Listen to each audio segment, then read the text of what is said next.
Е многу, како да кажам, лицемерно како политичка партија вие постојано да велите дека сте прозападна и проевропска партија и тоа постојано да го кажувате не само во очите на македонската јавност, туку и пред тие западни партнери. Не може вие така да се изразам некој да правите млад мајмун, да му кажувате дека вие како политичка партија се заложувате Македонија да стане членка на Европската унија и дека сте поборник за евроатлантските интеграции на Македонија, а архинепријателот на тие западни партнери да ви биде вас директен или индиректен финансиер на вашите медиумски портали и медиумска кампања. Значи ти го имаш Кочан Ѓушев, кој што е на црна листа, кој што има по 3-4 реклами на сите овие портали. Пораката, составањето на Кочан Ѓушев на американската црна листа, мене ако ме прашате, е директна порака, политичка и до поранешниот премиер Зоран Заев и до актуелниот лидер на опозицијата Христијан Мицкоски, како нивен политички или бизнис интимус и на двајца.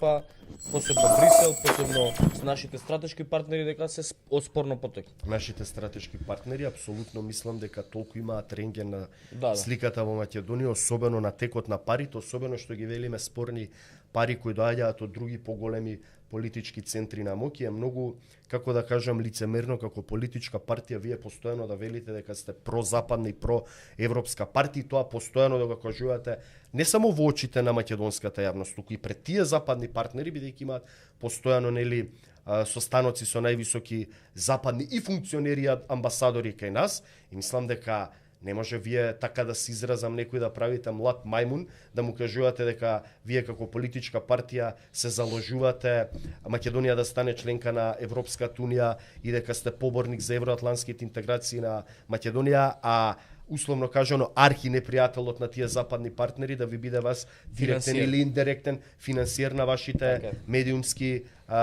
портали и медиумска кампања. Значи тоа западните партнери го знаат и го гледаат. Предпоставувам дека ти си видел, предпоставувам дека си следел, ние ги објавивме на пример дел од тие кои што се финансиери или спонзори на дел од овие портали. Значи ти го имаш Кочан Ѓушев кој што е на црна листа, кој што ги има по 3-4 реклами на сите овие портали, што ги збори, што те напаѓа, меѓу другото и на неколку портали на овие кловнови. Имаш таму и портали кои што се истакнати како огласна табла на ВМРО ДПМН, кои што исто така се финансирани од парите на Кочан Ѓушев. Кој што пак е финансиран од општините на ВМРО ДПМН. Значи да, кој што е финансиран, он тендери земал 7 милиони евра за 2 години. 10. Или 10 милиони евра земал за 2 години Кочан Ѓушев од општините. Ама само ти кажам, Кочан Ѓушев е на црна листа. Апсолутно. Кога веќе го спомнавте поранешниот прв вице-премиер у владата на поранешниот премиер Зоран Заев, е доказ дека таквите личности, да ги речам од лабоката држава или од олигархијата, имаат политички, олигархиски и секаков друг тип на пипци до двете политички елити. Значи тој човек беше наметнат, условно кажано, од бизнис олигархиската зедница кај нас на поранешниот премиер Зоран Заев, да биде еден од главните, ако не и главен министер во финансиско-економските ресори. Заштита на олигархијата да биде. Продолжена рака на олигархијата да биде, тој му направи политичка екзекуција на поранешниот министер за финансии Драган Тевдовски, истиот тој човек ја намести министер за финансии Нина Ангеловска, позната како Нина Групер, а сега тој ги има огромни политички линкови, како што велите, е еден од главните финансиери на лидерот на опозицијата, односно финансира и работи за промена на власта, а претходно бил дел од оваа владеачка структура. Тоа е таа длабока држава која јас ја постојано споменувам во моите колумни и во анализи, но тоа се луѓе кои треба да знаат малку повеќе суштински, да ги читаат и да ги разбираат работите во Македонија, бидејќи многу често од шумата кај нас не се гледаат дрвјата, а се многу јасни работите. Ја велам, прости се како граф, треба малку да имате малку повеќе политички и интелектуален капацитет и сенс, за да ги разберете работите како функционираат во Македонија во избинативе 33 години, кога го спомнавте веќе дотичното лице, истото беше ставено на американската црна листа како корумпиран бизнисмен. И за мене фрапантно е тоа што поранешниот премиер Зоран Заев застана на негова страна и не се огради од него, но пораката, составањето на Кочан Ѓушев на американската црна листа, мене ако ме прашате, директна порака политичка и до поранешниот премиер Зоран Заев и до актуелниот лидер на опозицијата Христијан Мицкоски, како нивен, да речеме, политички или бизнис интимус и на двајцата. За жал, морам да констатирам дека мислам дека Зоран Заев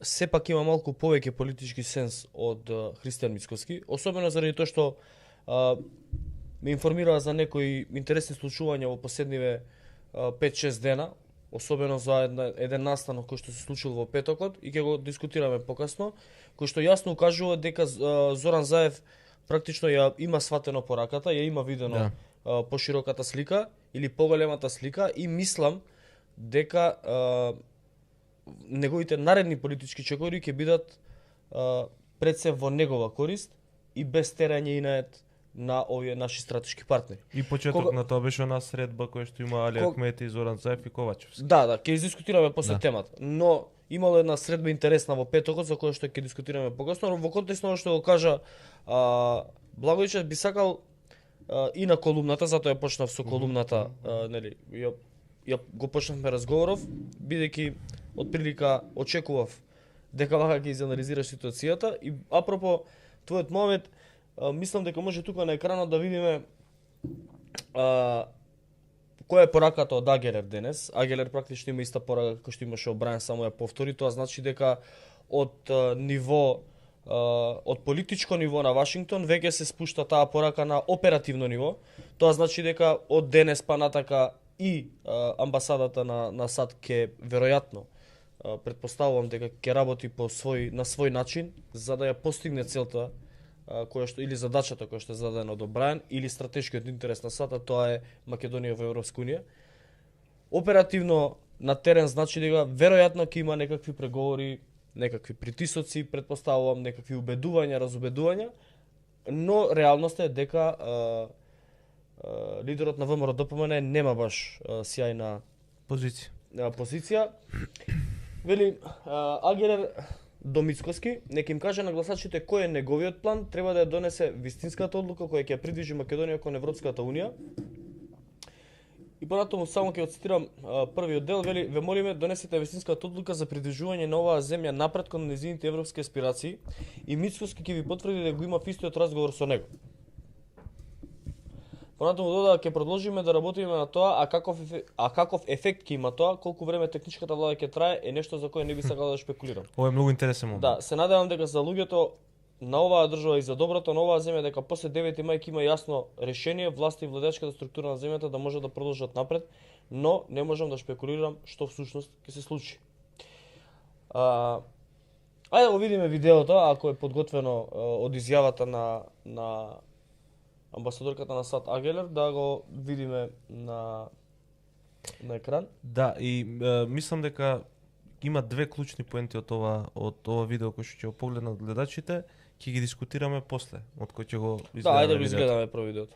Веќе некое време циркулира информацијата дека токму САД се тие кои што инсистираат коалицијата ДУИ СДСМ да остане, да застане во заеднички пакет за време на изборите, но и отворено се зборува за нон-пейперот на албанскиот политички блок да не коалицира со партија во првите 6 месеци после изборите. Значи ли ова дека техничката влада може да продолжи да функционира, а додека функционира, новиот парламент да ги изгласа уставните измени за продолжување на европскиот процес и дури потоа да се формира нова политичка влада? Well, listen, this is a country that seems to produce more rumors than any other, perhaps, that I have ever served in. And one thing that I can tell you and all of your viewers very definitively, I and my team here, we do not tell people what to do. The decisions of the different parties and the party leaders and government officials is up to them, and it should be. Because while we're very invested in this country and its future, it's not our country. And so what I hope and what I continue to tell leaders of all the parties is please make the right decision to move this country forward on its European aspirations. President Mickoski would tell you that I have had that same conversation with him. And so we will continue to work on that part. Now, what effect this has, how long the technical government will last, is something that I won't speculate about. I hope very much for the people of this country and for the good of this country that after May 9th, there is a clear decision so that the governing and governance of this country can move forward. But I can't speculate on what might actually happen. И мислам дека во оваа изјава има два многу интересни моменти. Првиот интересен момент е, не знам цитирам амбасадорката што вели, не знам до кога ќе трае техничката влада. Тоа е веројатно на опција за можно бугарско сценарио и продолжување на владењето на Талат Џафери како премиер со Македонија по изборите, додека не се изгласаат уставните измени. И интересно, не го демантираше, за разлика од Обрајан, постоењето на некој си нон-пейпер, кој што им, условно кажано, им забранува на албанските политички партии во Македонија коалиција со партија, која што нема да даде збор и нема да стави во програма дека во првите 6 месеци од изборите ќе изгласа уставни измени со цел внесување на Бугарија во устав и одблокирање на европскиот пат. Мислам дека во таа насока се двете најбитни компоненти кои што ги кажа во својата изјава Агелер.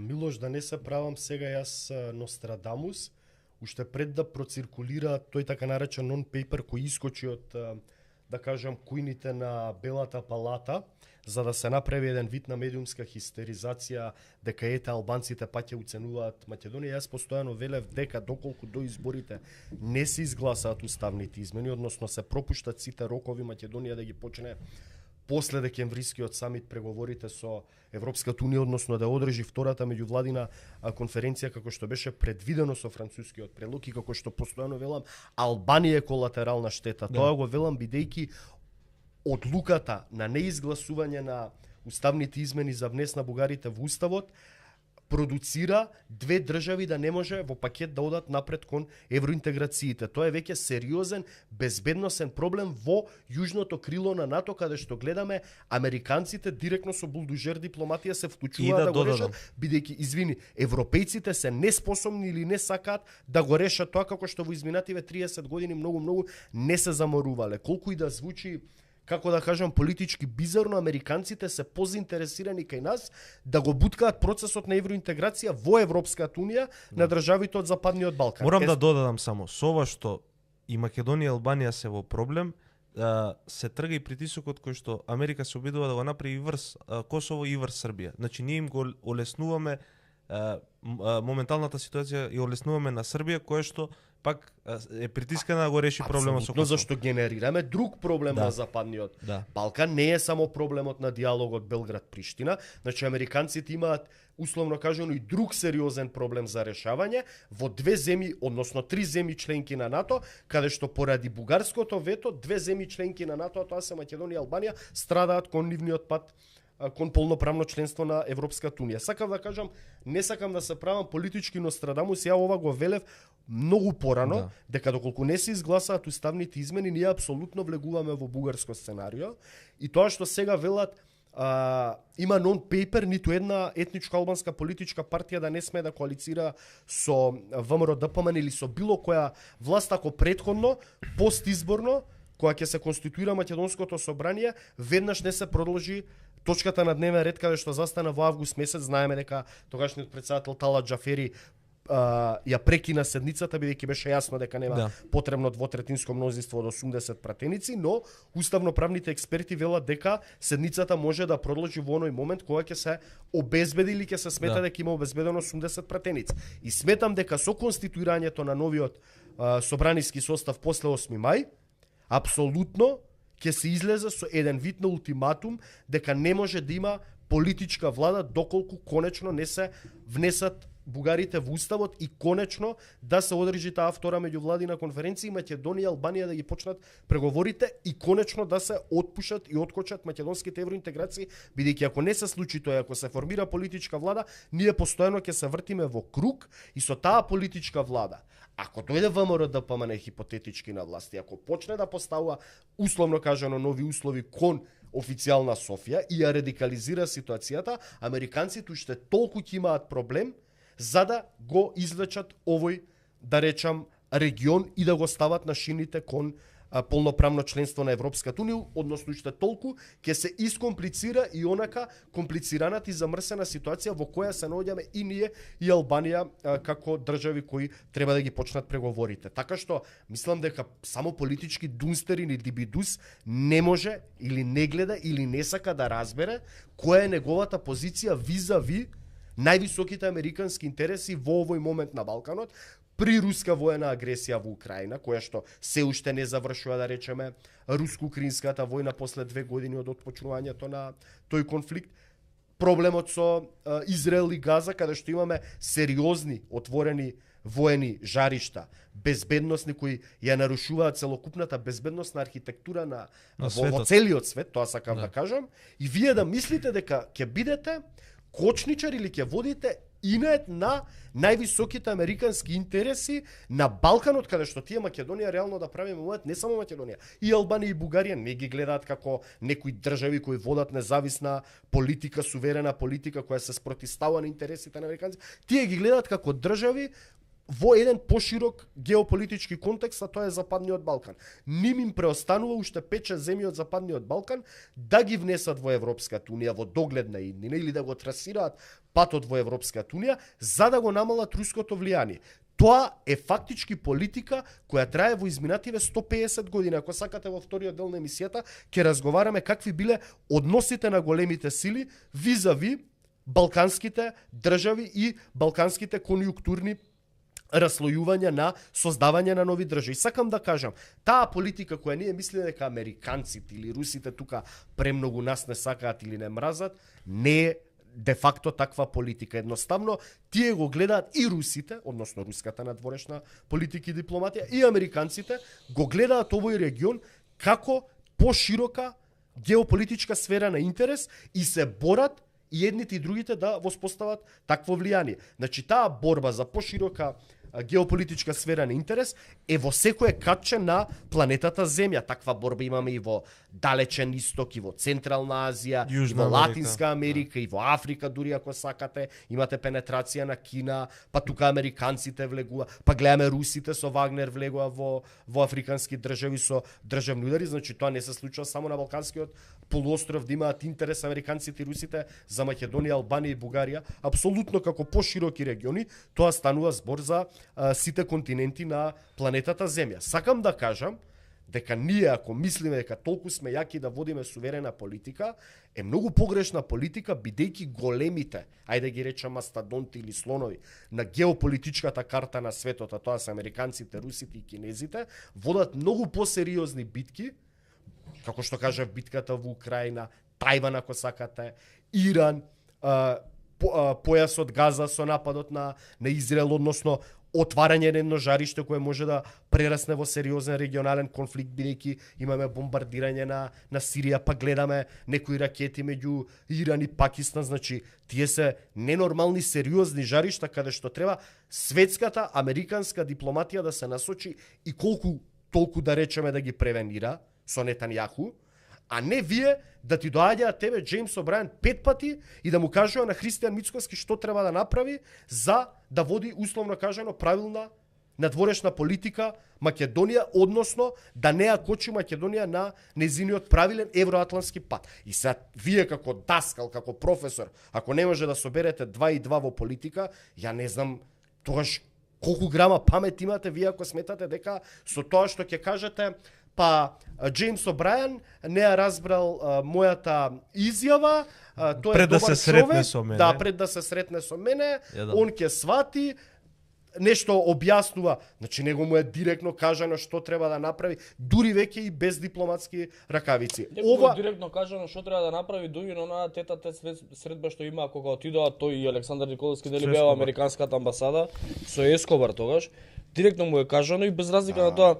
Ако се сеќавате што беше изјавата кога излезе од амбасадата, беше дека имале еден конструктивен разговор и дека неговиот план Знаеме американците колку се конструктивни, ќе ги изнервирате. Но не, дополнително објаснуваше Мицкоски после тоа дека неговиот им го презентирал планот на Ескобар му го презентирал неговиот план и дека тоа било супер конструктивна средба.